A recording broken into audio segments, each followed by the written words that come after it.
옆에 있는 분들에게 우리 인사하도록 하겠습니다. 만나서 반갑습니다. 만나서 너무 기쁩니다. 인사해 주시기 바랍니다.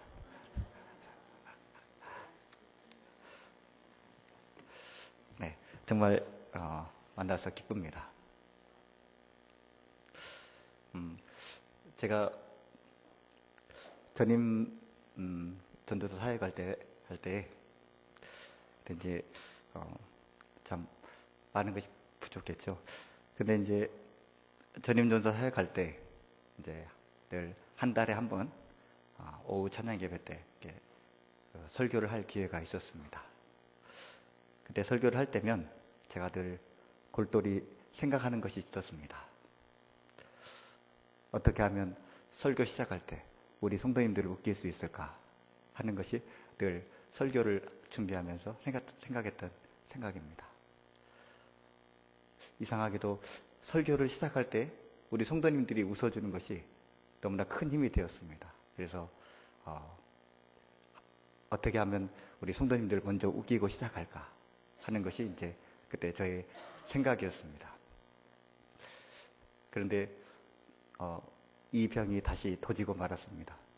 이번 주 설교를 시작하면서 어떻게 하면 우리 성도님들 한번 웃기고 시작할까 이런 생각을 했습니다. 그러면서 이런 생각이 드는 것이었습니다. 성도님들이 웃고 안 웃는 것은 본질적인 것이 아니다. 왜 하나님 말씀 그것을 전하는 것이 설교자의 본질이고 설교자가 서 있는 목적인데 왜 본질에 힘쓰지 않고 왜 주변적인 것에 힘쓰나 하는 그러한 생각을 하게 되었습니다. 우리가 살면서 본질을 잃어버릴 때가 너무나 많이 있습니다. 여러분, 우리가 그리스도인으로 살아갑니다. 우리가 그리스도인으로 살아가면서도 우리의 본질이신 예수 그리스도를 잃어버릴 때가 너무나 많이 있습니다. 한 주간 살면서 예수 그리스도를 묵상하기보다는 세상 사람들과 똑같이 생각하고 판단하는 경우가 너무나 허다합니다. 이제 곧 여름 휴가철이 다가옵니다. 여러분 가운데 여름 휴가 계획을 벌써 짜 놓으신 분들이 있을 것입니다. 비행기 표를 예약하고 또 숙박시설을 예약하신 분들이 있을 것입니다. 곧 여름 휴가철이 기다리신 분들이 여러분 있을 것입니다. 1년에 단 한 번, 그 일주일, 얼마나 꿀맛 같은 시간이고 얼마나 기다려지는 시간인지 모르겠습니다. 그런데 우리가 다시 한번 또 이 시점에서 생각해야 될 것이 있습니다.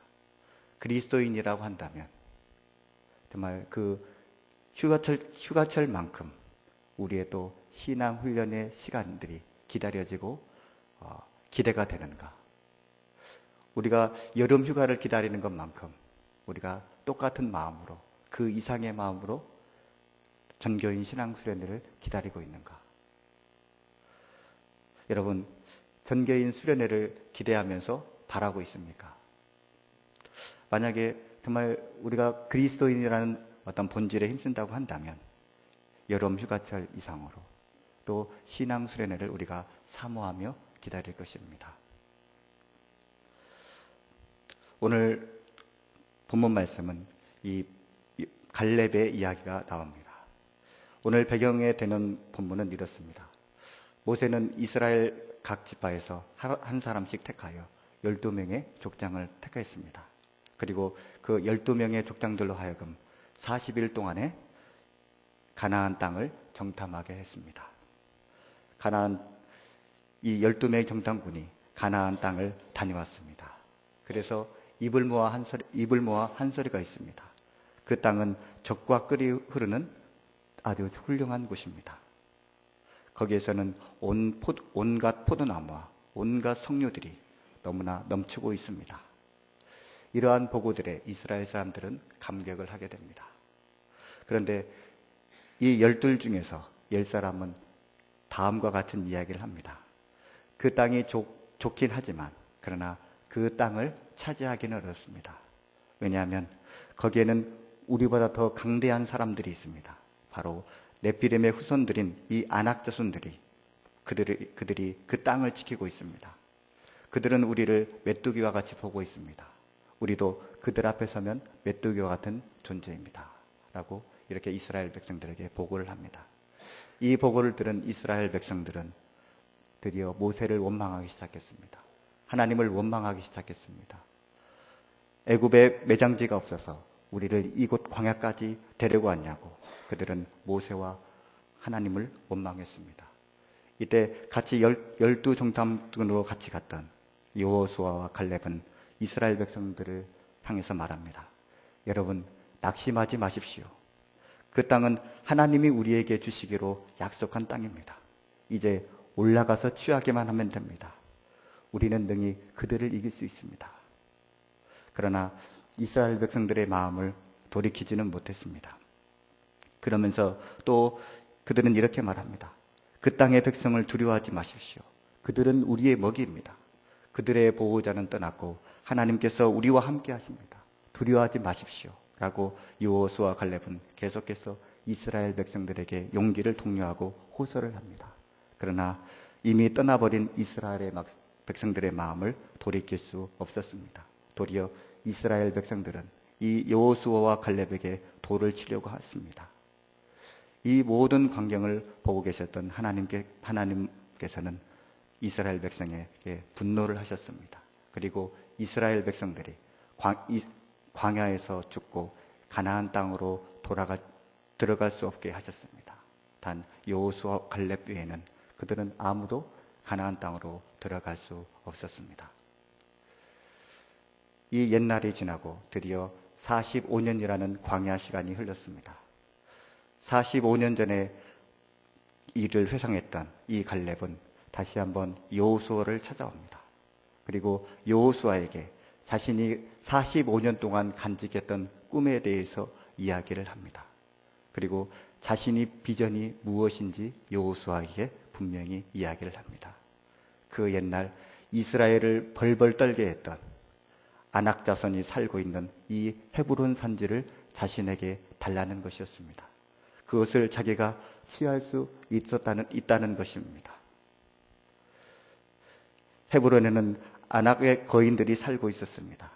그들은 견고한 성읍을 의지하며 싸울 준비가 다 되어 있었습니다. 객관적인 전력에서 갈렙은 절대적인 열세였습니다. 정말 객관적인 전력을 평가한다면 이스라엘 족속이 말한 대로 이스라엘 백성들은 그들 앞에서 메뚜기와 같은 그러한 존재일 뿐이었습니다. 그러나 이 메뚜기 같은 존재, 이 80세의 갈렙은 의기양양했습니다. 자신감이 충전했습니다. 어떤 전쟁이든지 승리하려고 한다면 상대팀보다 3배 이상의 전력을 보유하고 있어야 된다고 합니다. 3배 이상의 전력을 보유할 때 그 싸움은 승산이 있다고 합니다. 갈렙은 이 아낙 자손, 헤브론에 살고 있는 이 아낙 자손의 보다 3배 이상의 전력을 갖추고 있지 않았습니다. 아니 오히려 3분의 1 이하의 형편없는 전력을 가지고 있었습니다. 갈렙도 아낙 자손이 강력한 존재임을 부인하지 않았습니다.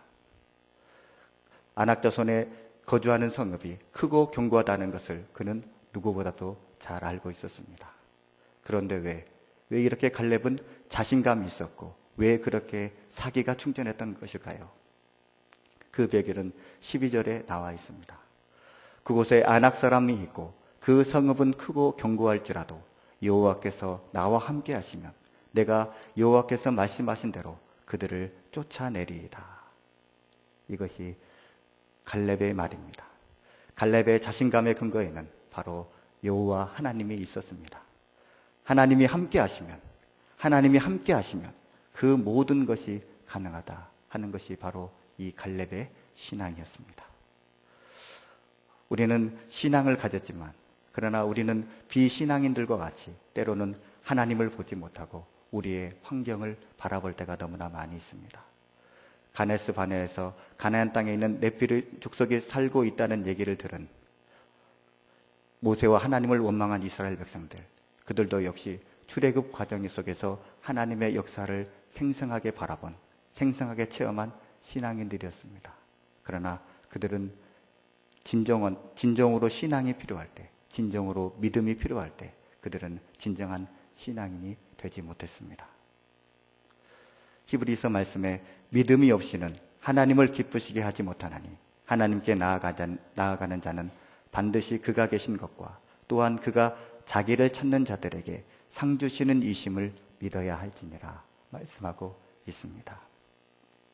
안악자손이 얼마나 강대하고 그들의 성읍이 얼마나 견고한가. 이에 비해서 우리는 얼마나 초라하고 얼마나 오합지졸인가. 이러한 것들은 신앙인의 본질이 아닙니다. 신앙인에 있어서 본질은 하나님 아버지, 예수 그리스도, 성령 하나님이십니다. 하나님께 초점을 맞추는 것이 우리 신앙인의 본질이라고 할 수 있습니다.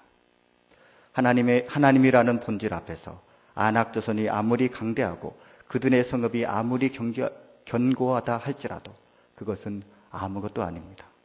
우리의 모습이 아무리 메뚜기 같다 하더라도 그것은 아무것도 아닙니다. 그렇다고 현실적인 측면을 전부 무시해도 좋다, 그런 것이 아니라 신앙인에게 있어서는 하나님보다, 하나님의 은혜보다, 하나님의 역사보다 더 중요하고 더 앞선 것은 없다는 말입니다. 오늘 본문 말씀에서 갈렙은 신앙의 본질을 붙들고 있습니다. 그리고 왜 이런 안악자손에 비해서 절대적인 객관적인 상황에서 열세에 들어온 그가 왜 이렇게 자신감을 차있는지 우리는 알 수가 있습니다. 출애굽 과정에서 그는 자신이 체험한 그 하나님을 누구라도 잘 알고 있었습니다. 애굽의 그 절대적인 강자의 손에서 하나님께서는 이스라엘 백성을 탈출시켜 주시고 광야에서의 그 절대적인 생존이 불가피한 상황 가운데서도 40년 동안 이스라엘을 지키시고 인도하시는 분이 하나님이시라는 것은 갈렙은 무엇보다도 잘 알고 있었습니다. 그래서 그는 하나님보다 더 앞서서는 안 된다는 것을 그는 잘 알고 있었고 그 신앙의 본질 가운데 살아가고 있었다는 것입니다. 한 주간 저는 이 여호와께서 나와 함께 하시면 이라는 그 말씀을 붙들고 살았습니다. 그 말씀이 또한 저에게 큰 위로와 힘이 되었습니다. 한 주간 동안에 신앙수련회를 준비하면서 여러 가지 고민을 했고 여러 가지 생각을 했습니다. 이번 신앙수련회에 큰 고비도 있었습니다. 지난주에 저는 신앙수련회 회비에 대해서 공고를 했습니다. 그런데 신앙수련회 회비가 많다는 얘기가 들어왔습니다. 모든 분들이 공감해주고 모든 분들이 우려를 했습니다. 이 신앙수련회비에 대해서 회비를 가지고 우리 실행위원들과 1시간 이상의 대화를 나누었습니다. 그런데 아무리 이야기하더라도 답이 나오지 않는 것이었습니다. 우리가 처음 계약할 때에 200명분을 계약을 했습니다. 이 200명분의 계약은 우리가 전관을 쓴다는 조건 하에 그러한 측면에서 200명을 이렇게 계산을 하고 또 계약을 맺었습니다. 200명의 지출을 계산하다 보니 우리가 회비를 얼마를 걷는 것이 적정할까 생각해 보니 약 3만 원 정도가 적정하다는 계산이 들어왔습니다. 그래서 처음에는 이 3만으로 회비를 정했습니다. 근데 막상 이야기를 하다 보니 많은 분들이 이 3만 원에 좀 부담감을 가지는 것이었습니다. 그리고 200명을 간다는 것도 사실상 현실적으로 불가능하다. 많은 분들이 이야기를 해주셨습니다. 한두 명도 아니고 많은 이런 인원의 차이를 어떻게 극복할 수 있을까? 참 고민이 되었습니다. 그렇다고 수련회를 포기할 수도 없고 수련회 장소를 옮기는 것도 쉽지도 않고 또 그렇게 할 수도 없는 이러한 문제를 가지고 진퇴양난의 고민 가운데 빠져 있었습니다. 그래도 회의를 통해서 일단 회비를 낮추기로 했습니다. 3만 원에서 2만 원으로 낮추는 그러한 결론을 내렸습니다. 마지막으로 회의에 참석했던 집사님들이 저에게 이렇게 말씀했습니다. 목사님, 너무 걱정하지 마십시오. 일단 회비를 맞추고 그 부족분은 우리 중직자들이 회의를 통해서 그것들을 해결해 나가면 됩니다. 걱정 안 하셔도 됩니다. 이렇게 이야기를 하셨습니다. 그 말을 들으니 참 위안이 되었습니다. 주중에 참가할 인원을 파악해 보았습니다. 약 100명이라 100명이라는 숫자가 나왔습니다. 200명으로 계산을 했는데 딱 그 절반인 100명이 나왔습니다. 최소한 우리가 180명의 돈을 지불해 줘야 되는데 이거 어떻게 하나 하는 고민이 들었습니다. 그래서 금주에 수련회 담소를 답사하기로 했습니다. 답사의 가장 큰 원인은 바로 중요한 이유는 다시 이 계약 조건을 조정해 보는 것이었습니다. 답사를 가기로 하는 그날 아침, 그 새벽, 천둥이 치고 번개가 쳤습니다. 비가 많이 내렸습니다. 마음이 참 착잡했습니다. 가야 되나 말아야 되나. 착잡한 심령 가운데 시간을 기다리고 있는데 이제 출발하는 시간이 다가올수록 날씨가 맑아졌습니다. 비가 그치는 것이었습니다. 마음이 한결 가벼워졌습니다. 이제 수련회 장소를 가서 담당자를 만났습니다. 그리고 우리의 형편에 대해서 이야기를 했습니다. 저는 가면서 이 재계약 논의에 대해서 생각을 해보았습니다. 만약에 우리가 재계약에 대한 논의를 하자고 했을 때 그 사람이 뭐라고 얘기할까? 200명인데 그것을 100명이라고 한다고 한다면 그 사람이 대체 뭐라고 이야기할까? 하면서 이 200명에 대한 논의는 사실상 힘들겠지 하는 그런 생각이 들었습니다. 그렇다면 그쪽에서 얼마를 양보할까? 10만 원을 깎아줄까? 20만 원을 깎아줄까? 하는 그러한 고민 가운데 갔습니다. 그런데 막상 그 사람을 만나서 우리의 형편에 대해서 이야기하고 다시 한번 100명에 대한 이야기를 했을 때 놀라운 일이 일어났습니다.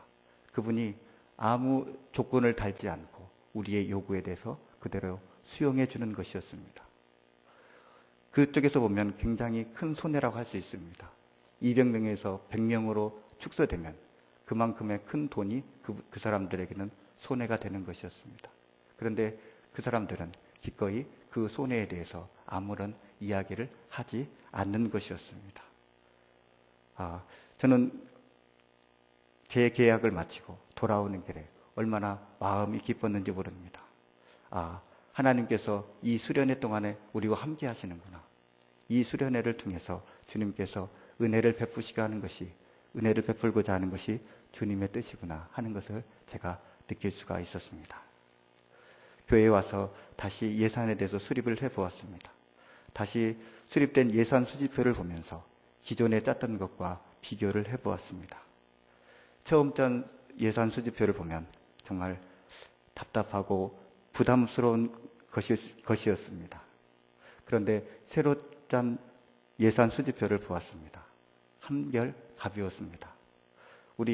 우리가 회비 10,000원만 받아도 문제가 없을 거라는 그러한 결론에 도달했습니다. 이 10,000원이라고 한다면 누구나 기꺼이 부담 없이 갈 수 있는 좋은 조건이구나 하는 것을 알게 되었습니다. 하나님께서 이러한 모든 과정 가운데 함께 하셨구나 하는 것을 제가 느낄 수가 있었습니다. 전도사님이 저에게 물어보는 것이었습니다. 목사님, 수련회에 대해서 기대하는 마음이 있으세요? 전교인 수련회에서 기대하는 것이 있냐고 저에게 물어보는 것이었습니다. 그때 제가 전사님에게 대답을 했습니다. 네, 기다리는 마음이 있습니다. 기대가 됩니다. 라고 이야기했습니다. 그때 전사님 그러더군요. 목사님 아닌 것 같은데요. 이렇게 얘기를 하는 것이었습니다. 그러나 저는 이 수련회에 대해서 기대하는 마음이 있습니다. 이 수련회를 짊어지고 이 수련회를 준비한다는 것은 큰 부담이 아닐 수 없습니다. 이 수련회 동안 우리 성도들에게 은혜의 단비를 어떻게 하면 내리게 할까라는 그러한 염려가 많은 것도 사실입니다. 그러나 그럴 때일수록 신앙의 본질을 찾는 것이 중요하다고 생각이 듭니다. 나는 비록 부족한 사람이고 프로그램이 특별하지 않다 하더라도 외부적인 상황이 그렇게 여의치 않다 하더라도 그러나 하나님께서 함께 하시면 이 수련회 동안에 큰 은혜의 단비가 우리 가운데 내릴 것이라는 확신이 들었습니다. 비록 저는 부족합니다. 저는 재주가 없습니다. 그러나 하나님께서 함께 하시면 그 역사를 이루실 줄로 저는 믿고 있습니다. 금식 중에 금식 중에 있지만 한 끼를 두 끼로 금식할 수 있고 지금까지 새벽에만 기도했다고 한다면 수련회를 위해서 저녁 제단에 나와 하나님께 기도하고 그것으로 부족하다면 정말 밤새 이 제단을 지키며 하나님께 수련회에서 함께 해달라고 기도할 수 있는 것이 또한 나이고 또한 우리라는 그러한 생각이 들었습니다.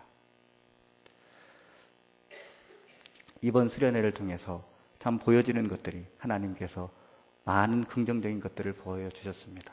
그 가운데 또 우리 권사님들이 마음을 합하여 조를 짜서 매일 나와서 기도하기로 했던 그 사실이 저에게도 큰 위로가 되었습니다.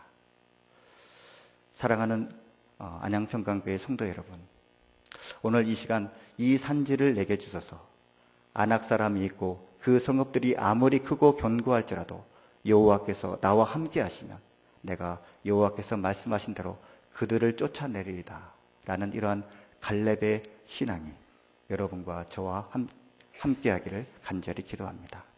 신앙의 본질이 무엇입니까? 하나님께 집중하는 것입니다. 여호와께서 나와 함께 하시면 이라는 그 마음으로 돌아가는 것입니다. 하나님께서 함께 하시면 불가능을 가능으로 바꾸는 것이 하나님의 역사입니다. 사도 바울은 무엇이라고 고백했습니까? 내게 능력 주시는 이 안에서는 내가 모든 것을 할 수 있느니라. 이것이 사도 바울의 고백입니다. 이번 수련회도 마찬가지라고 봅니다. 우리가 하나님이 우리와 함께 하시면 이라는 이러한 신앙의 본질로 돌아간다면, 그리고 우리가 하나님이 우리와 함께 하시기를 바라며 같이 함께 기도하고 금식한다면 이번 수련회는 하나님의 큰 역사가 임할 거라 저는 믿습니다. 사랑하는 안양평강교회 성도 여러분, 히브리서에는 믿음에 대해서 다음과 같이 이야기를 합니다. 믿음은 바라는 것들의 실상이요 보이지 않은 것들의 증거니 선진들이 이로써 증거를 얻었느니라. 눈에 아무것도 보이지 않고 다만 손에 아무것도 잡히지 않는다 할지라도 여러분 절망하지 마시기 바랍니다. 다만 우리가 걱정해야 할 것은 현실이 아니라 나에게 믿음의 눈이 있는지, 내가 신앙의 본질에 살아가고 있는지, 그것이야말로 우리가 진정으로 걱정해야 될 것입니다. 하나님의 역사는 믿음의 눈을 가지고 나아가는 그 사람에게 아무도 예측하지 못하는 그 상황 가운데 하나님께서는 역사하신 분임을 우리는 잘 알고 있기 때문입니다. 하나님이 나와 함께 하시면 그 신앙의 본질, 그 믿음으로 승리하시는 저와 여러분 모두 되시기 바랍니다. 기도하겠습니다.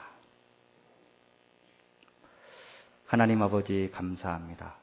이 예배 가운데 함께하여 주심을 감사드립니다.